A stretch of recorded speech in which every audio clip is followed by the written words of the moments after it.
Comment peut-on être animé d'autant de haine du non-juif que ce genre d'individu, quoi. C'est-à-dire qu'on a le droit d'être vivre en France et de ne pas être juif. Il faut que ces petites associations et ces frappes, quand même, l'acceptent et le tolèrent. Moi, je suis venu avec une certaine curiosité de Dieudonné. Vous ne l'avez pas tout à fait satisfaite. Parce que quand même, quand je vois, si vous voulez, la carte de France... Je sais bien que vous n'êtes pas satisfaite. Quand je vois la carte de France... Quand je vois la carte de France... Mais je vais quand même terminer ma question.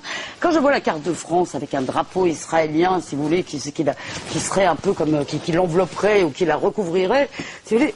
Alors, pour l'instant, vous m'avez donné... Vous m'avez pour l'instant donné 2 points qui ne me paraissent pas très convaincants, si vous voulez. Un, le fait que vous ne puissiez pas vous exprimer dans les médias, qu'il ne me suffit pas, excusez-moi, à prouver la puissance du lobby sioniste. 2, c'était quoi le deuxième? Pardonnez-moi. J'ai oublié quel était le deuxième point. Non, mais vous avez oublié ce que vous avez sur l'emprise du lobby sioniste. Oui. Vous m'avez pas prouvé. Excusez-moi, je veux dire, elle est où cette emprise? Elle se manifeste à quoi? Au dîner du CRIF? Eh bien, écoutez. C'est un autre exemple. Non. Il y en a eu plusieurs. Je vais vous répondre sur le CRIF, parce que moi, ça me fait vraiment marrer. Moi, ça me fait vraiment marrer de vous entendre parler du CRIF comme si c'était une société secrète. Moi, je connais bien Richard Prasquier, j'ai beaucoup d'estime pour lui, c'est le président du CRIF. Moi, je n'ai pas d'estime pour cet homme particulier. Je n'ai pas d'estime particulière. D'accord. Pour le citoyen français, je le tolère tout à fait. Voilà. Mais c'est vrai que je n'ai pas d'estime. Moi, j'ai de l'estime et de l'amitié pour lui. Imaginez, Richard Prasquier en train de tirer dans l'ombre les ficelles de la politique française, c'est assez rigolo, si vous voulez. En faire le Lénine caché du... Une sorte de lâche. Soyons sérieux, vous avez parlé... Une sorte de pleutre mafieux, très lâche. Non, écoutez, là, je vous prierai de modérer vos propos. Quoi? Vous parlez d'un ami, donc je vous prierai d'en parler autrement. Pleutre, c'est pas... Oui, pleutre, ça me plaît pas. Donc je vous serai reconnaissante. On peut être pleutre. Non, on ne peut pas être pleutre. Comment ça, on peut pas être pleutre? Et je vous prierai... Lâche et pleutre. Ah oui, bien, écoutez, je vous serai reconnaissante par un minimum de courtoisie, de m'éviter de me lever et de cesser d'insulter un de mes amis. Raciste. Voilà, je vous en serai extrêmement reconnaissant. Mais la courtoisie, apparemment, c'est pas votre rayon, là. Mes respects, madame. Un débat où Dieudonné aurait dû participer, il n'y a pas participer visiblement. Vous parlez d'une jeunesse arabo-musulmane, l'antisémitisme est devenu presque banal. Oui. Ça, vous croyez que ça correspond Oui. Ça, c'est pas raciste, oui. par exemple. Non, eh bien, excusez-moi, je crois qu'il y a un certain... Il suffit, écoutez, je crois qu'il y a eu quand même beaucoup de témoignages, je veux dire, beaucoup de profs, beaucoup de musulmans qui se bagarrent contre ça.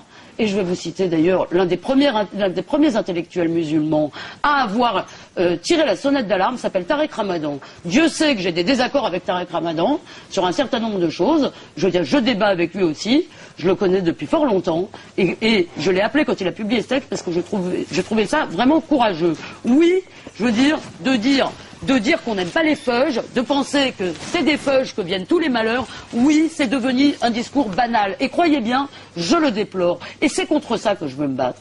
Et vraiment, je crois que ça, vous devriez vous battre aussi. Mais oui, et les feuges, rejoignez-nous. C'est pareil, vous parlez des feuges. Rejoignez-nous dans le combat antisioniste. Arrêtez avec ça. Ne vous laissez pas corrompre. Arrêtez de... Parce que l'antisémitisme est du côté des sionistes. Faites attention, c'est eux qui provoquent l'antisémitisme. On est là pour vous aider. Votre réaction sur la phrase d'Elisabeth Lévy dans cette émission, donc sur une jeunesse arabo-musulmane. Bon, ça, c'est le discours, c'est paternaliste, raciste, habituel. Bon, c'est paternaliste. Oui, mais c'est systématique. Voyez, maintenant, après les gens d'extrême droite, le petit blanc qu'on nous a appris à haïr pour très longtemps, maintenant, on essaye de se retourner et dire, voilà, le méchant, en fait, c'est l'hystérique Bamboula, Islamo-Bamboula. Oui, tout le monde est dans le même sac. Donc, si vous voulez, donc, comme monsieur, je ne sais plus qui, Filkenkraut, votre ami, attention, oui. Les blancs, on est en danger.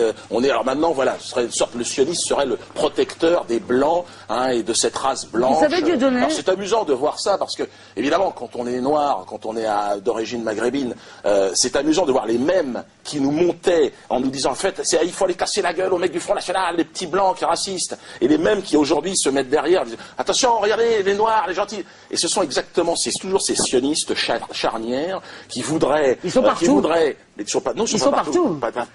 Oh là là, quelle horreur. Ils sont dans les institutions, dans la politique, dans la culture. Mais non, c'est ce que vous dites. Non, c'est pas ce que je dis. Mais si, vous dites... Non, c'est pas ce que je dis. C'est pas ce que je dis. Ça, c'est dans le parti, c'est dans le programme. C'est dans le programme de votre copain. Ça, c'est dans le programme de votre copain Guasmi. Des antisémites dans les quartiers. Écoutez, Dieudonné, moi, je suis venu et je vous fais... C'est bien d'être venu. Je vous respecte. Je ne dois rien parce que vous êtes venu. Je ne dois pas écouter non plus vos bêtises en permanence et sans avoir à y répondre. Je suis venu en pensant, si vous voulez, qu'on pouvait trouver un langage commun, mais franchement, je veux dire, j'en arrive à penser qu'effectivement, on ne peut pas trouver de langage commun. Avec les bambous là. C'est marrant, hein. Vous voyez, moi j'ai disons que je vous prends suffisamment au sérieux pour avoir lu vos textes. Vous ne lisez rien, visiblement. Vous parlez d'Alain Finkielkraut, vous dites à peu près n'importe quoi sur ce qu'il dit. Je veux dire, vous déformez les propos de tout le monde. Vous déformez les propos de tout le monde. Et par ailleurs, je vous ai dit que je n'étais pas votre partenaire de sketch. D'accord, je ne suis pas venu pour faire un spectacle avec vous. Malheureusement, je ne suis pas venu pour faire un spectacle avec vous. Ah, alors la chute ne sera pas terrible, je crois que tout le monde l'aura compris, mais on aura bien rigolé. Merci Elisabeth. Surtout vous. Je vais donner une dernière question. Est-ce que vous approuvez les propos de M. Guasmi quand il dit que derrière chaque divorce, il y a un sioniste? Alors là, je trouve qu'il exagère. Un petit peu, pas tous les divorces. Non, je crois qu'il essaye de couvrir les Antillais de la liste. Parce que derrière chaque divorce, je crois qu'il y a un Antillais. Croyez-moi que les mecs sont quand même très chauds et j'en connais beaucoup. Je crois que là, il nous a fait une... C'est marrant, hein. On vous pose une question. C'est la réponse marrante, la réponse plus sérieuse. On vous pose une question, vous ne savez pas répondre autrement que par une blague, hein. Ça vous emmerde, cette phrase. Vous emmerde surtout que parce qu'un sioniste derrière chaque divorce, ça, excusez-moi, tout le monde a entendu et tout le monde a compris. Vous comprenez quoi? Que c'était de la rhétorique antisémite. Voilà, tout simplement. C'est le socialisme des imbéciles. Il y a un sioniste, il y a un juif, derrière chaque divorce, si vous êtes aussi... C'est le socialisme des imbéciles. Écoutez, vous avez le droit de traiter M. Guasmi d'imbécile. Vous refusiez que je dise que M. Pasquier était pleutre, et là vous vous acceptiez de dire que l'autre c'est un imbécile. Alors là, c'est vrai, je reconnais que c'est un peu inégal. C'est un peu inégal, comme le sionisme. Mais moi j'aime défendre mes amis, qu'est-ce que vous voulez? Apparemment vous défendez pas tellement les vôtres. Je crois que M. Guasmi Je vous ai pas entendu défendre M. Cotten. Je vous ai pas entendu défendre M. Guasmi. M. Guasmi n'a pas... Mais oui, mais je n'ai pas ce sentiment, si vous voulez, d'appartenance à un groupe. Mais vous faites une liste avec eux. Vous vous présentez devant le suffrage des électeurs avec eux. Oui, pour la France. D'accord? Et c'est à votre conférence de presse de présentation de votre liste qu'ils ont tenu les propos que nous vous citons. Donc je trouve... Vous essayez de vous en sortir par une pirouette. Excusez-moi, celle-là, elle ne marche pas. Je veux dire, quand quelqu'un dit à vos côtés, quand quelqu'un dit à vos côtés, derrière chaque divorce, il y a un juif, ah non, un sioniste, excusez-moi, je veux dire, je crois qu'il y a un problème de... Crois-moi bien, il y a un problème, Elisabeth, qui pourra être réglé très rapidement. Joss, aïe. Non mais je vais peut-être dire, vous venez de prouver, cher Dieudonné, qu'effectivement, vous venez de prouver, cher Dieudonné, je vous ai dit, moi je suis pas venu voir le comique, moi je suis pas venu vous servir de sparring partner, vous servir de faire valoir pour un de vos sketchs. Je n'ai pas voulu vous êtes incapable d'affronter le débat d'idées. Vous êtes incapable de me répondre sur le terrain des idées.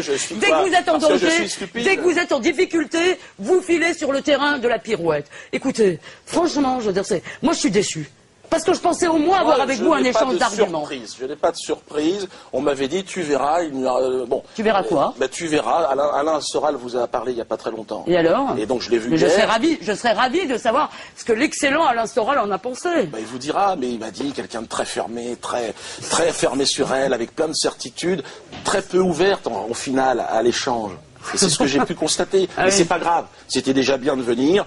On n'est pas là pour se dire des amabilités, non. Des amabilités de convenance. Je pense qu'on les a pas dites. Non. Au moins, voilà, chacun, les gens qui sont en face auront dire, bon ben voilà, lui il pense ça, elle pense ça. Ils ont été assez honnêtes avec leur point de vue, puis voilà.